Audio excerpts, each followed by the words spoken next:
L'Afrique en bref de ce mardi 28 novembre de l'an 2023 sur Icon TV.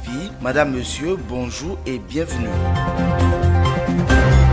Les responsables du parti Les Démocrates ont obtenu, après la rencontre avec le chef de l'État béninois, des points de satisfaction même si 3 points sont rejetés. Le président Patrice Talon a accepté l'audit de la liste électorale, un sujet sur lequel le président du parti de l'opposition avait saisi la communauté et des institutions internationales.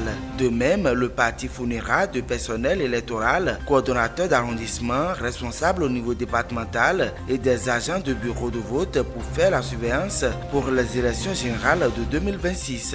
Le président de la République a donné des instructions au ministre de la Justice et de la Législation pour l'accélération du dossier pouvant permettre l'obtention de la grâce présidentielle en faveur des jeunes, élèves, étudiants et artisans qui sont derrière les barreaux depuis 2019 et 2021. Par contre, malgré le pardon demandé par Boni Yayi au nom de Réki Amadougou, Patrice Talon refuse de l'agracier et de faciliter le retour des exilés politiques. Je ne compte pas gracier Réki Amadougou, je vous l'ai déjà dit, Monsieur le Président, a-t-il répondu. Autre point de désaccord, la fermeture des tranchées et la levée des granites qui jalonnent les pistes entre les frontières et l'équilibre au sein des instances qui s'occupent de l'organisation des élections.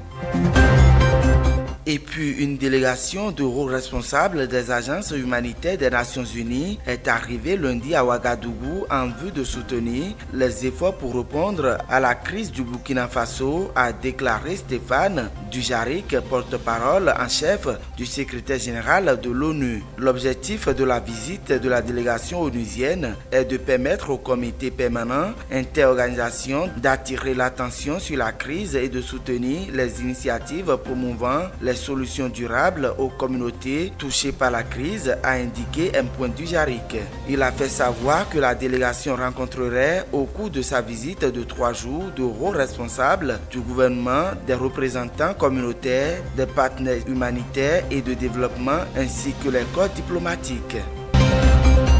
Enfin, au Kenya, la population subit les affres de l'inondation causée par le phénomène climatique El Niño. Au moins 70 morts sont déjà dénombrés et des ravages dans de nombreuses régions du pays. Des routes et ponts du pays sont emportés, certains sont partiellement détruits par les inondations. Les conséquences sont énormes. Les cultures et bétails sont dévastés. Certains habitants se sont retrouvés sans abri et sans nourriture. Les organisations humanitaires s'inquiètent pour les personnes vulnérables aux maladies.